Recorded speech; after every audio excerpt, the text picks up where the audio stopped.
Hey yo, welcome back. Happy Monday. Today we have some more Muslim spoken word, and the title here is The Greatest Woman.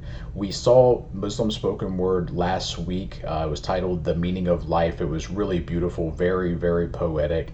I was asking the poet's name, and it was explained to me in the comments that the reason that his name is left out is that because what he's doing in poetic form, it's not about him. It's about speaking the word of God, the will of God. It's about the belief system in Islam. It's not about him as a person. So I really respect that. That's a very honorable thing to do. So I do know his name, but I won't mention it because I don't I don't want to go against his wishes if that is his wish. But what I can tell you is that he is an amazing poet, and if you have not seen The Meaning of Life by him, it is it's really incredible. I would even go as far as to say that it is stunning. Many of you had asked me to read the Quran, and so I did start to read it. I found the English translation online, and during that time I started to realize that I don't really have a starting point. I really don't know what's going on, but I know I'm very familiar with Dr. Jordan Peterson. I've been listening to him for a long time, and I saw that he had conversations with a man named Muhammad Hijab, who is a philosopher. I believe he's also an author, a public speaker, an expert on Islam and the Quran. And it was a very interesting the conversation that I was listening to, and I was starting to get an understanding of the difference between Christianity and Islam. I'm very familiar with Christianity. I was raised in a Christian home, so I know quite a bit about that. I've read the entire New Testament before, but admittedly, I am not a devout Christian. I do not go to church. I do believe in God 100%. I don't know. I don't know where I fell off along the way or what happened, but I still try to live by those core values of the Ten Commandments and the teachings of Jesus. So, with that said, I am ready to get into this. I'm very excited to hear this poetry. So let's go, man.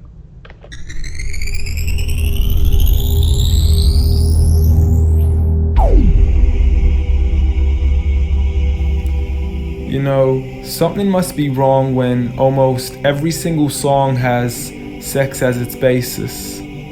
When rap stars get famous after making lyrics that are shameless. When a woman is expected to sleep with a man who doesn't even know what her name is. And when artists are paid to degrade the very woman that have made them. To the point they are nothing more than pieces of plastic that we can dispose of once they are no longer attractive. It's sickening and sadistic that this world's become so misogynistic. And you can call me unrealistic, but just listen to the statistics.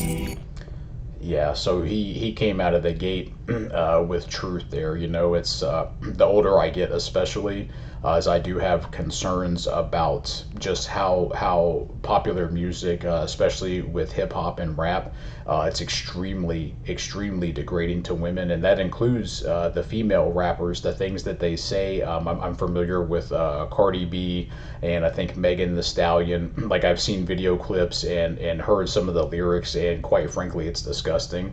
I don't believe that any ladies need to be hearing that. It is the complete opposite of an honorable and good lifestyle, and it is going to do nothing but cause harm. So yeah, I appreciate him coming out of the gate like that, but let's go.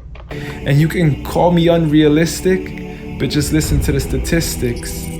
7 in 10 men view porn, while over 75 million are addicted. 68 million requests a day for pornographic pictures, making 1 in 4 searches sexually related. It's like nobody even knew she existed until she got naked, degraded and abused over and over again just to gain millions of views. It's a shame we've subdued to a definition of beauty which is so misconstrued, as we judge each other's looks off of Facebook likes, Instagram pictures to filter off what we really look like. See, we are so obsessed with our outside, we have slowly lost sight. I don't want to interrupt this man too much or pause it too much here, but what he was saying about the porn addiction. I don't remember his name. He is a neuroscientist, but he was speaking about the negative effects on pornography, and more specifically to men. It lowers your testosterone. It makes it very difficult for you to connect with a woman in real life. And you have these unrealistic expectations. And is a very long discussion, but regardless of your religious belief, it is scientifically it is bad for you as a man for sure. But let's go, man. See, we are so obsessed with our outside, we have slowly lost sight of who we really are in real life. I mean, it's sad to see so many teens lose their self-esteem.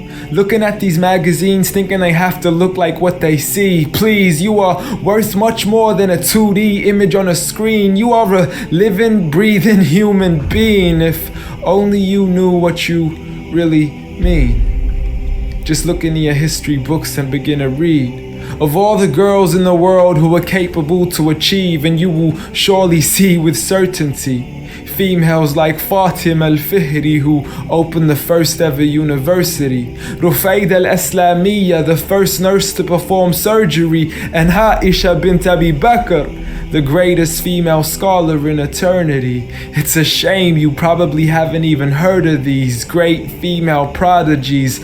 Honestly, we don't need to give up our modesty in order to be successful, for you are worth much more than a commodity that is sexual. You have so much more potential if only you knew your worth.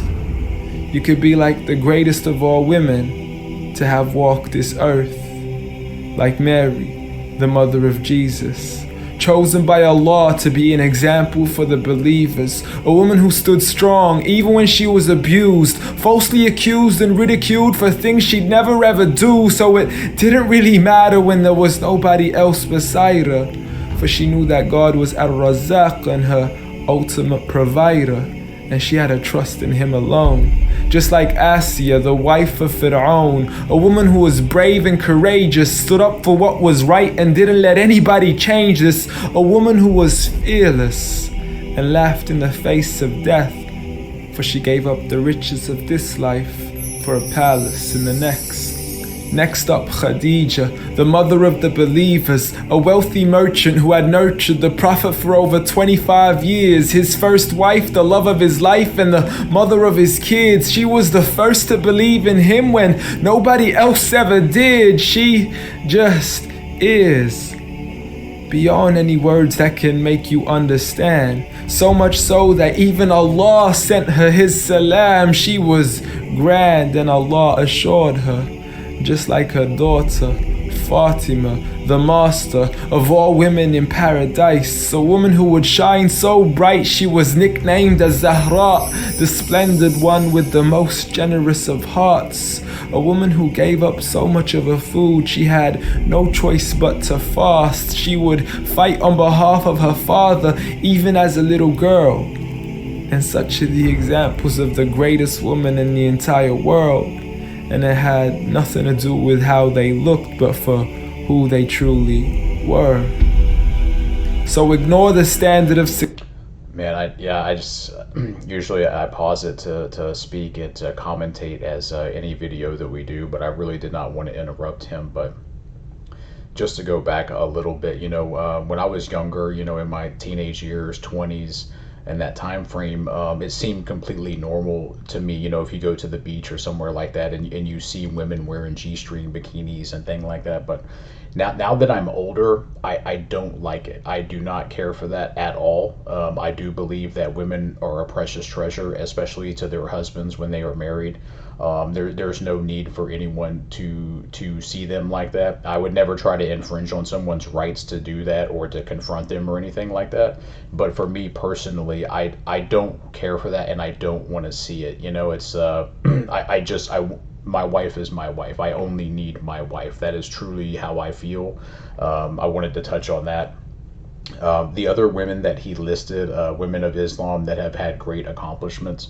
I have a lot of reading and research to do, obviously, but I'm picking up on that. These cool facts that he's dropping while he's doing this, and we saw that in the meaning of life as well, where I believe it's in the Quran. It is where it is written. It was talking about the sperm entering the leech, and it was about an embryo. That was crazy. I did not know that at all. So I love the way that he performs this. It seems, in a sense, a similar format to the last time. He's telling you the real facts about the real world that we live in now, and then he goes and then starts to get a bit more into the Quran and to Islam history and the Word of God on how to overcome those problems. So I do like that. But yeah, let's go, man. Who they truly were.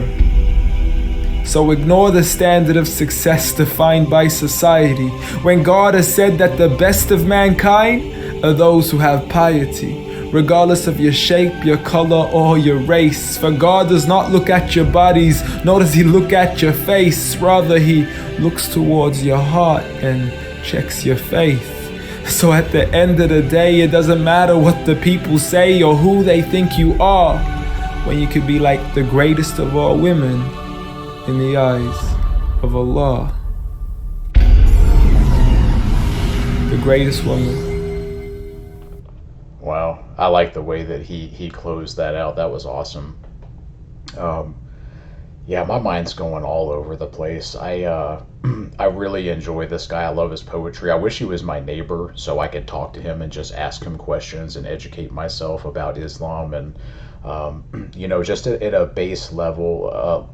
Like I said, I was born into a Christian home. I've been to church many times, to Bible camps, Bible study, and I'm definitely seeing many similarities. I know that it's not the same thing. I do know this, but I think the general moral statement, the moral compass, to have a good heart and to be a good and just person, I believe that those are one and the same message, and I do like that a lot. I need to finish the conversation that I was listening to with Dr. Jordan Peterson and Mohammed Hijab. I was listening to it today when I was driving around at work, and it was extremely interesting. I really, really enjoyed it. If you guys have any more requests from Talk Islam, please let me know. I really do enjoy these a great deal. So just let me know, and I'll see you guys on the next one.